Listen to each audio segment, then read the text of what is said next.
महाराष्ट्र काय कर्नाटक काय सर्वांनी सबस्क्राईब करा खिलार महाराष्ट्राची शान आणि क्लिक करा बेल आयकॉनवर. एन्जॉय. मंडळी, एका गोष्टीचा बारकाईने विचार केला तर शेतकऱ्याला शेती करण्यासाठी एका गोष्टीची गरज ही आपण कायम बघितली, ती म्हणजे ट्रॅक्टरची. सध्या पाहत असलेले व्हिडिओ मधील सगळे ट्रॅक्टर हे महिंद्रा कंपनीचे दिसत आहेत. महिंद्रा कंपनीने कोणती स्पॉन्सरशिप चॅनलला दिलेली नाही, पण सलगरे गावातील एका कार्यक्रमाच्या प्रसंगी तेथे ॲक्शन फिल्ममधले शूटिंग पाहत असल्याचा आनंद मिळाला. गोल गोल फिरणे, स्केटिंग करणे आणि एकाच वेळेस 3 महिंद्राचे ट्रॅक्टर एकाच प्रदर्शनाच्या रिंगणात आपली कसब दाखवताना, जसे एखाद्या खिलार प्रदर्शनामध्ये 4-6 दाती किंवा जुळूक गटातील टॉपचे वळू बैल रिंगणात येतात आणि त्या सगळ्यांमध्ये एक चुरस लागते की आज कोण जिंकणार. तसंच तर हे शेतकरी आपली कला दाखवून प्रेक्षकांची मनं जिंकण्याचा व खेळाचा आनंद घेताना दिसत आहेत. एक सांगू, आपला शेतकरी राजा देखील सध्या कमीत कमी 1 पेक्षा जास्त वळू दावणीला सांभाळतात. का तर ही काळाची गरज आहे. गोवंश वाढत आहे आणि ट्रॅक्टरचं पण तसंच आहे. शेतकऱ्याच्या दावणीला एका ट्रॅक्टरनी नाही भागत. आता शेतकऱ्याच्या दारात कमीत कमी 3 ट्रॅक्टर तरी उभे दिसतात. का तर एक ट्रॅक्टर पिकावर फवारणीसाठी, दुसरा कारखान्याला ऊस वाहतुकीसाठी, तिसरा नांगरणी व इतर सगळी शेती कामांसाठी. म्हणजे काळ बदलला तसं बाजारात येणाऱ्या नवीन गोष्टी जसं की ट्रॅक्टर शेतकऱ्यांनी घेतले, पण त्याच बदलत्या काळाला गरज होती जास्त वळू एकाच मालकाला ठेवायची. आणि शेतकरी आज कमीत कमी 2 किंवा 3, कधीकधी 4 ते 5 पण वळू सांभाळलेले पाहायला मिळतात. कारण गायींची संख्या मोठी वाढली आहे, त्यामुळे वळू जास्त प्रमाणात लागणारच. हे खरं तर ट्रॅक्टरमधली एक गोष्ट बघा मंडळी, शेतकऱ्याने त्या ट्रॅक्टरची सजावट पण तेवढीच भारी केली आहे.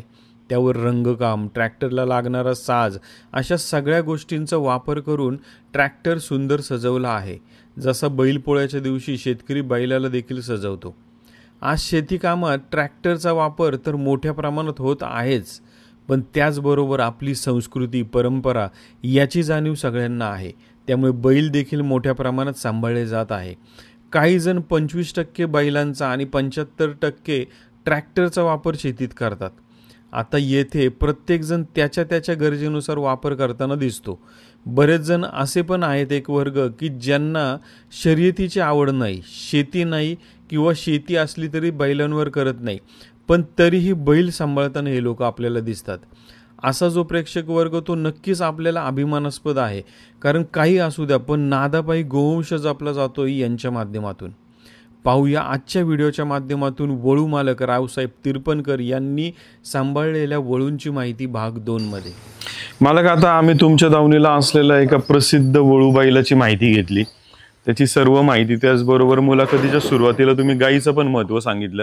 आता सध्या पाहत असलेल्या वळू बैलची वंशावळ, त्याचा आई कोण, बाप कोण, किंवा त्याचं काय वेगळेपण आहे. आज दावणीला 2 वळू आहेत. 2 वळू ठेवण्यामागचं कारण काय असतं मालकांचं, आणि सर्वात महत्त्वाचं म्हणजे ह्याचं वेगळेपण सांगा आम्हाला. आता हा जो वळू आहे हे आपले गुरुवर्य संकमामा यांच्या सोन्या बैलाची पैदास आहे. हा आपण मामांच्या बैलाची पैदास असल्यामुळं मामांच्या मार्गदर्शनाखाली आम्ही खरेदी केला आणि याचं संगोपन चालू केलं. हा बैल आणण्यामागचं कारण की आपल्या भागात संक लाईनचा वळू आपल्याकडे कोणाकडेच नव्हता आणि आमचा जो ग्रुप आहे तो सगळा 99% संक सोन्याप्रेमीच आहे आणि संक सोन्याची आवड आपल्या ग्रुपमध्ये सगळ्यांना सोन्याची आवड जास्त आहे. मग आम्ही सगळ्यांनी बऱ्याच काही सोन्याकडे नेल्या भरवायला, परंतु मगाशी मी जसं बोललो की प्रवासाचं जे काय अंतर आहे त्या अंतरामुळं गाईचा जो काय कन्स्युम रेट आहे तो ढासळत चालला आणि हा खर्च शेतकऱ्याला न परवडण्यासारखा झाला. म्हणजे आता इथनं जतलं जायचं म्हटलं तर 6-7 हजार रुपये टेम्पो भाडं, परत बैलाचं पैसे, परत जाणं येणं, खाणं राहणं, या गोष्टी आल्या. हा खर्च माणूस एकदा करू शकतोय, परंतु जर गाय रिपीट आली तर परत करणं म्हटलं तर ते माणसाला आज कठीण आहे. त्यामुळं ज्याला म्हणजे ज्याची ताकद आहे तो जातोय, तर ज्याला परवडण्यासारखं नाही तो म्हणतोय बास आता थांबूया. त्यामुळं काय होते की गाय परत डॉक्टरकडनं भरवली जाते आणि पैदास म्हणजे 100% चांगली होत नाही आणि चांगल्या लाईनचा बैल मिळत नाही. मग त्या अनुषंगानं आम्ही आमच्या ग्रुपच्या माध्यमातून निर्णय घेऊन संक सोन्याचं एक वासरू मामांच्या मार्गदर्शनाखाली आणलं आणि ते तयार केलं आणि ह्याच्या माध्यमातून आज आपण जवळजवळ 450 गायी गाभण केल्यात. आज पैदाशी पण तुमच्या समोरच आहेत की आपल्या गोट्यातच पैदाशी असल्यामुळं चांगल्या पैदाशी बैलाच्या पडल्यात, परंतु ज्या बाहेरच्या गायी भरल्यात आपण बऱ्यापैकी तिथं सुद्धा चांगल्या अगदी जातीवंत पैदाशी पडल्यात. हा आता दाताला साईदात जुळला आहे, साईदातीहून आता जुळला आहे आणि ह्याच्याकडं हा बैल म्हणजे गायींना लावण्यासाठी इतका शहाणा आहे की वळू मालकाची लय पसंती ह्या बैलाला आहे. कारण की बैल आज वळू म्हटला की एकदम ॲग्रेसिव्ह रागीट, 2-2 कासरं लावायला लागतात किंवा मारायला येतोय, धावतोय. हा बैल पण रागीट आहे, मारका आहे, सगळं आहे, परंतु मालकाचं 100% ऐकतो की बाबा थांब म्हटलं की थांबणार, गाडीत चढ म्हटलं की चढणार, उतर म्हटलं की उतरणार. ह्याला कुठे ठियाला बघून असं उभा करून गाडीत उतरावं लागत नाही किंवा चढवावं लागत नाही. ह्याला आपण डायरेक्ट चढवतोय, डायरेक्ट उतरतोय आणि कितीही अडचण असली तर बैल थांब म्हटलं की थांबतोय. हे म्हणजे ह्या बैलाचे एक वैशिष्ट्य. आज गोपालकांच्या मध्ये ह्या बैलाची आवड ह्या कारणासाठी आहे की बैल अतिशय शहाणा, म्हणजे ह्या बैलाकडे जे शहाणपण आहे. आज पहिलारू गाय असली, पहिलारू गाय म्हटल्यावर तिचं बॉडी लँग्वेज पण थोडंसं लहान असते किंवा कमी उंचीच्या गायी असल्या त्या गायींना सुद्धा अगदी व्यवस्थित परफेक्टरित्या रेतन करायचं काम हा खोंड करतोय. त्यामुळं हा म्हणजे लोकांच्या पसंतीला जास्त आहे. आणि हा खोंड आणण्यामागचं कारण की आम्हाला सोन्याची पैदास आमच्या भागात पाहिजे होती, म्हणून आम्ही हा खोंड आणला. मालक, आता तसं एक गोष्ट मला विचारायची की या खोंडाचा आजोबा पण बराच प्रसिद्ध, त्याच्याबद्दल थोडंसं सांगा आम्हाला. का ह्याची लाईन एवढी स्ट्रॉंग, ह्याचा आजोबा पण आत्ता आहे आणि तो खूप म्हणजे ह्याच्या जसं रागीट आणि भयानक आहे तो पण. आज बघा, आज जो काम्या बैल आहे पूर्ण महाराष्ट्रातल्या चर्चेत असणार आणि प्रत्येकाच्या तोंडात असणार. आणि लहान मुलाच्या जरी म्हणजे त्यानं जर चॅनल बघितलं असलं तर 100% काम्या त्याला माहिती असणार. कारण की चॅनलनं तेवढं मोठं काम केलं आहे की घराघरात आणि प्रत्येकाच्या मनामनात खिल्लार पोचवायचं काम केलं. तसंच काम्या बैल हा देखील इतका म्हणजे डेंजर मानला जातो खिल्लार क्षेत्रात की फार ॲग्रेसिव्ह आणि रागीट बैल. त्याच्या पोटचा बैल सोन्या आणि सोन्याच्या पोटचा बैल हा राजा. तर एवढं कडक लाईन असताना सुद्धा बैल इतका शहाणा आहे हे लोकांच्या जरा जास्त मनात बसले की बाबा बैल एवढ्या रागीट वंशावळीतला असून सुद्धा. आणि ह्या बैलाचं देखणेपणा सगळ्यांना आवडते, सगळ्यात महत्त्वाचं. आणि आपलं काम्या जो बैल आहे त्याला काय म्हणजे त्याच्याबद्दल मी बोलायचं काय असं म्हणजे हे नाही की पूर्ण महाराष्ट्राला त्या बैलाची ओळख इतकी चांगली आहे की त्याचा बॉडी लँग्वेज असतील, शिंग असतील किंवा त्याचा जो काय रागीटपणा, खिल्लारला जो रागीट कडकपणा पाहिजे तो त्या बैलाकडं जबरदस्त आहे. आणि त्याच्यामुळं ती लाईन, त्या लाईनची हिस्ट्री आपल्याकडे असल्यामुळं आज आपणाला सुद्धा ह्या क्षेत्रात काम करायला अगदी सोपं झाले. मालक, आता तुम्ही त्या बैलाचं गाई भरवण्याचं रेट सांगितलं आम्हाला, याची माहिती द्या. याचा काय रेट आहे आणि किती लांबून गाई येऊन गेल्यात आणि किती प्रमाणात पैदास याची आत्ता पाहायला आहे. जसं तुमच्याकडे 2 पाहायला मिळतात, ते अजून किती प्रमाणात म्हणजे गाई भरलेल्यापैकी ज्यांची वासर झाली असतील आता आपल्याकडे कराड, गडिंग्लज, दानोळी, जयसिंगपूर म्हणजे अशा बऱ्याच लांब भागातनं आपल्याकडे गायी आज भरायला आलेल्या आहेत. आज आपली कराडमधली जी गाय भरलेली होती ती त्या गाईला कालवड झाल्या आणि अतिशय सुंदर कालवड झाल्या. आणि त्या मालक इतके खुश आहेत की आम्हाला वाटलं नव्हतं की एवढी देखणी वस्तू आमच्या घरात पण तयार होईल. ते तिने आपल्या चॅनलवरती ह्याचे जे काही व्हिडिओ फोटो बघितले, तिने सर्च करून हा वळू सिलेक्ट केला तिने. पण कालवड लहान असल्यामुळं त्या कालवडीला आपला लय मोठा वळू दाखवला तर कालवडीला त्रास होईल, त्या हिशोबानं तिने हा वळू सिलेक्ट केला. आणि आज त्यांच्या घरी पण एक सुंदर कालवड जन्माला आली. आपल्या भागात बऱ्या अंशी खोंड जास्त पडलेत बैलाचे आपल्या, आणि कालवडी पण तितक्याच आहेत. खरंच खोंडांचं प्रमाण जरा जास्त आहे. आणि कालवडी जितक्या पडल्या तितक्या एकदम सुंदर आखीव रेखीव म्हणजे जसा काय बैल आहे तशा पद्धतीच्याच कालवडी पडल्यात. आज आपल्यासमोरच 2 कालवडी आहेत इथं. आणि आमच्या भागात पण बऱ्याचशाच कालवडी जातीवंत पडल्यात. हिची परवाच एक कालवड बेळगावला दिली. इस्पुर्लीचे आपले मित्र आहेत अतुल दाभाडे म्हणून, त्यांची कालवड 42,500ला 8 महिन्याची का 9 महिन्याची कालवड तिने दिली. आणि ती कनेरी मठावर पण नंबर झाली, 2-3 ठिकाणी प्रदर्शनला पण नंबर झाली. म्हणजे चांगल्या पैदाशी ह्या वासराखंड आपणाला मिळायला लागल्यात. आज ह्या बैलाच्या माध्यमातून आपण 450 ते 550 गायी गाभण गेलेले आहेत. आणि ह्या बैलाचा दर आम्ही जाग्यावर 1500 आणि जर गाई मालकाच्या दारात जायचं झालं तर 2000 रुपये घेतो. मला आता तुम्ही आता नुकताच उल्लेख केला की जी कालवड 42,500ला विकली गेली, किती महिन्याची होती कालवड? 8 महिन्याची. मला आता आम्हाला हा प्रश्न एक असा विचारायचा आहे की 42,500ला ती कालवड विकली गेली. आता जर शर्यतबंदी उठली नसती, जर शर्यतीला चांगले दिवस आले नसते किंवा देशी गोवंशाचे चांगले दिवस आज जे आपण म्हणतोय चांगले अजून चांगले येतील, पण आज त्यातल्या त्यात बरे म्हणूया आपण चांगलेत, जर हे चांगले दिवस आलेले नसते तर आज तुम्ही जी 42,500ला विकल्या गेली ती कालवड, जर वाईट दिवस असते जुनेच, बंदीचा काळ, देशी गोवंशाकडे लक्ष नाही, तर त्या कालवडीची काय किंमत तिला मालकाने घेतली असते विकत? विकत तसं जर परिस्थिती असती तर ती विकलीच नसती, कुणाला तर फुकटच द्यायची पळायली असती. कारण की मग त्यावेळेला म्हणजे एवढं कसं झालं की आपल्या चॅनलच्या माध्यमातून, सगळ्यात मी चॅनल का बोलतोय तर चॅनलनं तेवढं मोठं काम केलं. चॅनलच्या माध्यमातून लोकांच्यापर्यंत गाय पोचली आणि त्या जातीवंत पैदाशी किंवा जातीवंत वळू काय असतात, आज आम्ही सांगोड्यात राहतोय, आम्हाला जतमधले वळू म्हणजे काय माहीतच नव्हतं नाही. चॅनलच्या माध्यमातून ज्यावेळेला आम्ही चॅनल बघितलं त्यावेळेला आम्हाला कळालं की बाबा जत भागात एवढे वळू जातीवंत आहेत, एवढ्या गाई जातीवंत आहेत, त्याच्या पैदाशी एवढ्याच रुपयाला विकल्या गेल्यात. आज संख मामांच्या बैलाची पैदास गेल्या 2 वर्षात विकली गेली की 4,80,000 रुपये, म्हणजे 4 महिन्याची खोंड 4,80,000ला विकला गेला. हे कधी कळालं आम्हाला? चॅनलच्या माध्यमातून कळालं. त्याच्यामुळे लोकांच्या लक्षात यायला लागले की बाबा जर चांगल्या बैलाकडनं जर गाईला आपण रेतन केलं तर चांगली पैदाश येऊ जन्माला येऊ शकत्या आणि ती चांगल्या पैशाला विकली जाऊ शकत्या. हे लोकांना ज्यावेळेला समजलं आणि शर्यतबंदी उठली, सगळ्यात महत्त्वाचा विषय काय, शर्यतबंदी उठल्यामुळे लोकांना जास्त गाईकडे लक्ष वेधलं गेलं. कारण की शर्यतीसाठी जातीवंत पैदाशा किंवा चपळ काटक जी काय बैलं तयार होतात ती खिलारच्या माध्यमातून, आणि ती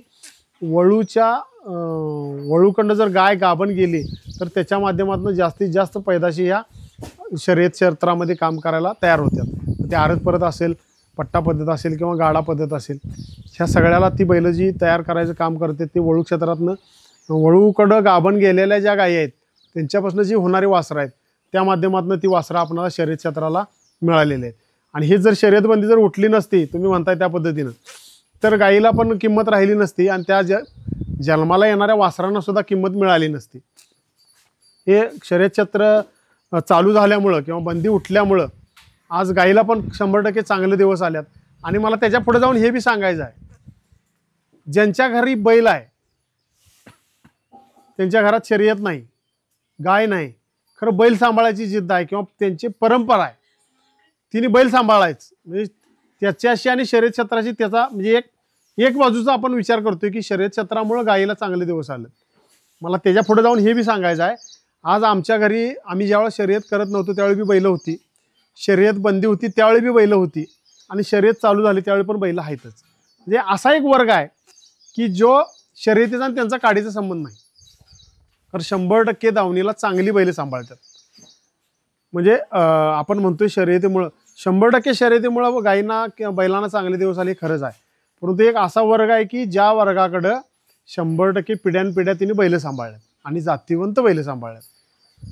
मला का आता इथं एक विचारायचं आहे, म्हणजे खरं तर हा तुमच्या मनाचा शेतकऱ्यांचा मोठेपणा आहे की चॅनलमुळं देशी गोवंश, खरं तर चॅनलनी फक्त त्यांचा एक वेळ देऊन तुम्ही खरं तर जी मेहनत करताय, कष्ट करताय ते दाखवण्याचा एक प्रयत्न केला आणि त्या माध्यमातून आपण सगळेच एकत्रित काम करत आहोत, त्यामुळेच आज देशी गोवंश पुढे जात आहे. मला फक्त एक शेवटचा प्रश्न, तुम्ही जो मागाशी उल्लेख केला की संख मामांच्या बैलाचं वासरू एवढ्या मोठ्या लाखोच्या किमतीला विक्री गेलं, थोडंसं आमच्या हे प्रेक्षकांना हे जाणून घ्यायचं, जसं संख मामांच्या बैलाच्या पोतचं वासरू विक्रीला गेलं, आज आम्ही समोर 2 बैल पाहतोय ही, आणि याच्या व्यतिरिक्त अजून बरेच शेतकरी आहेत की जे मेहनत करतात, कष्ट करतात, त्यांना देखील एवढ्या लाखो किमतीचा मोबदला जर त्यांनी मेहनत कष्ट घेतले, कंटिन्यू करत राहिले, तर त्यांच्याही बैलाच्या पोतचं किंवा गाईच्या पोतचं वासरू एवढं लाखोला जाऊ शकतंय? 100% जाऊ शकते. आज आमच्या भागात कालवड 42,000ला विकू शकत्या, 7-8 महिन्याची कालवड जर 42,000ला विकू शकत्या, तर चांगला जातीवंत खोंड तयार झाला तर 100% लाख रुपयाच्या वरनं विकला पाहिजे जाऊ शकतो, किंवा लाखोच्या किमतीत त्याला, लाखोच्या पटीत त्याला किंमत येऊ शकत्या. मग ह्याच्यासाठी काय गरजेचं आहे, तर आपण चांगली जातीवंत गाय सांभाळणं गरजेचं आहे. आणि जातीवंत गाय नुसती सांभाळून चालणार नाही, तर त्याला एक चांगला जातीवंत बैल पण दाखवणं गरजेचं आहे. त्याच्या माध्यमातून जी पैदास तयार होणार ती 100% चांगल्या रुपयाला विकली जाऊ शकते. आता तुम्हाला विकायची नसली तर तुमच्या दारात तयारच होणार आहे. घेणारा जर तुमच्या दारात आला तर तुम्हाला विकायचे असेल तर तुम्ही विकू शकताय. जर नाही विकला तर आज आपणाला आपली कालवड विकायची नाही, कारण आपल्या दारात तर चांगली वस्तू तयार होणार आहे.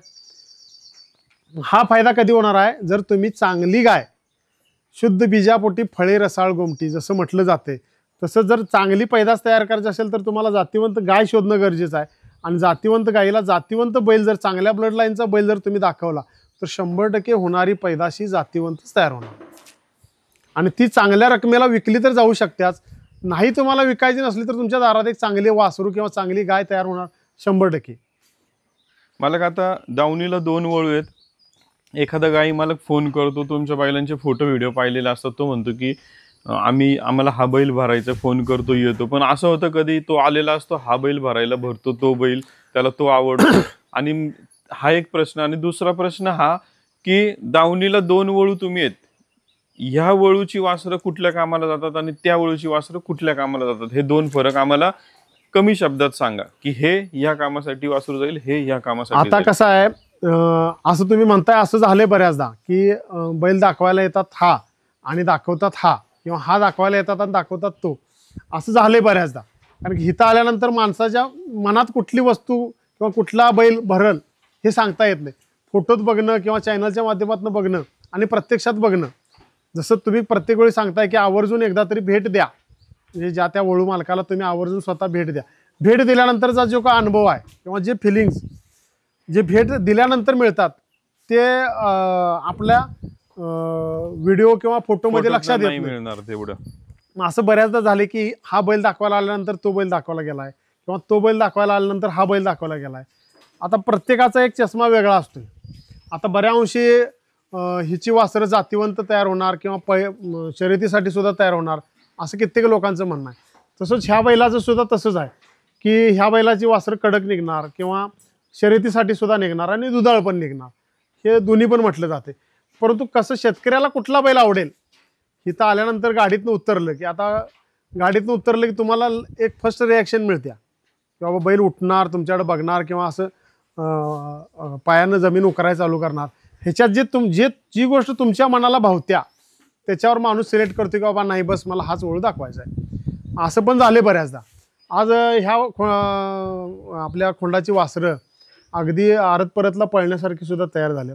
फक्त आत्ता किती आपला खोंड चालू होऊन आता ह्या जूनच्या 22 तारखेला 2 वर्ष पूर्ण होत्यात. त्यामुळे आता ही जी वासरं जी काय आहेत आता वर्ष 6 वर्षाच्या हिशोबाची तयार झालेली आहेत आणि आता त्यांची मागणी शर्यत क्षेत्रासाठी सुद्धा चालू आहे. आता हा चालू करून काय आपलं 4 महिने झाले, त्यामुळे ही जी अजून पैदास पडलेली नाही. मालक आता बरीचशी माहिती तुम्ही आम्हाला दिली. आम्हाला जर इथं यायचं आहे किंवा तुमचं नाव गाव फोन नंबर आणि इथं येण्याचा पत्ता डिटेलमध्ये सांगा. माझं नाव रावसाहेब यशवंत त्रिपणकर, मुक्काम पोस्ट सांगवडे, तालुका करवीर, जिल्हा कोल्हापूर. मोबाईल नंबर आहे 91 12 45 64 55. दुसरा एक नंबर आहे 97 64 65 3006. आज आपल्याकडे जर याय झालं तर कोल्हापूरच्या दिशेनं आलं तर कोल्हापूर, उंचगाव, गडमुडशिंगी, सांगवडे. हुपरीकडून याय झालं तर हुपरी, पट्टणकडोली, इंगळी, आपलं हुपरी, पट्टणकडोली, सांगवडे. कागलकडून जर याय झालं तर कागल, नेरली, हालसवडे, सांगोडेवाडी, सांगवडे अशा मार्गाने यायला लागते. आणि आपलं गुगल लोकेशन श्री राधे गोविंद गोशाळा सांगवडे टाकलं तर तुम्हाला गुगल लोकेशन पण भेटते. मालक आता मागाशी तुम्ही कदाचित बोलताना हा पण उल्लेख केला की आपण बैल गाईकडे पण घेऊन जातो. हां, मग दोन्ही घेऊन जातो? हा दोन्ही पण नेतो की. मग याच्यामध्ये आपण असं असेल ना की बाबा कमीत कमी आम्ही फक्त एवढ्या अंतरापर्यंतच येतो, जास्त असेल तर एवढं नाही येऊ शकत, असं काही? हा, तसं कसं आहे की आता आपली पण गोशाळा आहे, आपल्याकडं लहान मोठी सगळी मिळून एक 14 ते 15 देशी गोवंश आहे. मग त्यांच्या कामाचा लोड आणि परत गाय भरवायला जायचं, ह्याचं टाईम मॅनेजमेंट जेवढ्यात बसतंय एक 25-30 जास्तीत जास्त आम्ही 40 किलोमीटरपर्यंत गेलो. त्याच्या पुढं काय गेलो, कारण ती वेळेत आपलं परत रिटर्न येऊन वेळेत गौशाळेतली कामं किंवा धार, वैरण, चारा, पाणी ह्या गोष्टी मॅनेज होत नाहीत. मग 40 किलोमीटरच्या आसपासच्या अंतरात आम्ही आजपर्यंत गाई भरवण्यासाठी गेलो.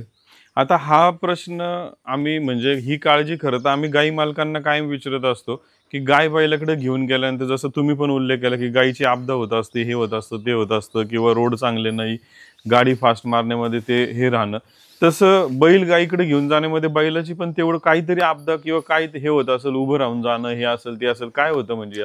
हा आता बैलाला कसं जास्त वेळ स्टँडिंग राहायला लागते आणि दुसरी गोष्ट काय की जाण्या येण्याचा प्रवासाचा त्रास पण बैलाला होते, परंतु बैलाला त्रास झाला तर गायीपेक्षा कमी. कारण की गायीचं कसं गायीचा डिस्चार्ज पडत असतोय किंवा गायीला सवय नसते टेम्पोची, वाहनात ये जा करायची. बैलाला थोडं कसं सवयीमुळं बैल थोडं मॅनेज होऊन जातोय, तसं गाय मॅनेज होत नाही. गाय स्वतःच हाल करून घेते, आपटते, पडते, म्हणजे बऱ्याच गोष्टी दुखापती होतात.